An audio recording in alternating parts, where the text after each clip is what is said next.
Somewhere beyond the fog, where the wind still remembers forgotten names, a story stirs quietly, waiting to be felt.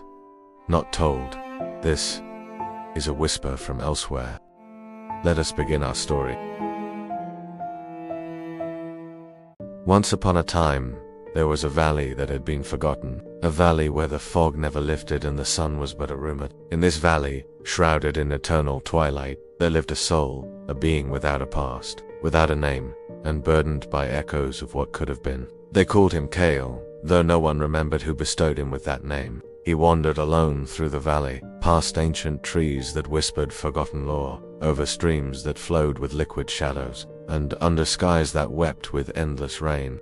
He walked for years, it seemed, until the weight of his solitude became unbearable. Then one day, as he stood before a moss-covered archway that hinted at an entrance to somewhere else, a memory flickered within him, a memory of fire. Long ago, Kale held fire in his hands, not to destroy, but to create. He crafted lanterns, little balls of gentle light that banished the shadows and guided the lost. Travelers would follow his glow through the darkest woods, drawn to the promise of warmth and light.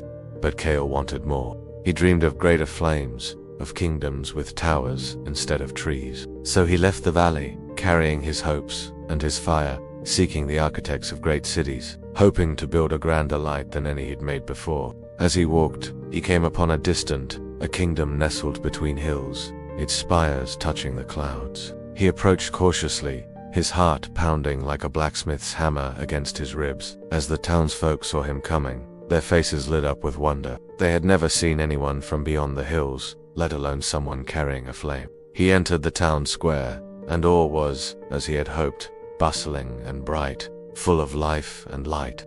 They welcomed him warmly, praised his skill, and honored his name. He built grand lights that burned with fierce brilliance, lighting up the royal halls, banishing the darkest corners of the castle, and guiding the king's ships safely through the stormy nights. Yet none of them felt as comforting as his simple lanterns in the woods. The valley behind him grew colder, the lanterns he left behind unlit. The woods he'd walked through devoured the paths, and the lost were no longer guided. Years turned to decades, and a strange quiet settled over Kale. He heard no laughter, no footsteps in the woods, only the echo of his own footsteps as he walked. And so time passed, slow, quiet, endless, like mist. Kale wore fine clothes and shone with gold, yet his hands felt empty. One night he stood before a polished mirror and didn't recognize the man staring back, so haggard, so hollow. He looked away, unable to bear the sight of his own solitude. So Kale walked. He walked away from the kingdom,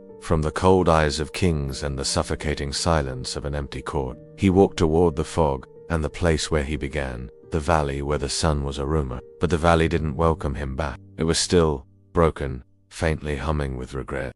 He searched for the old archway, hoping to return to the kingdom, but it was gone, vanished as if it had never been. He was trapped, and then he saw them, remnants of what he'd made, to guide, hanging amidst the trees.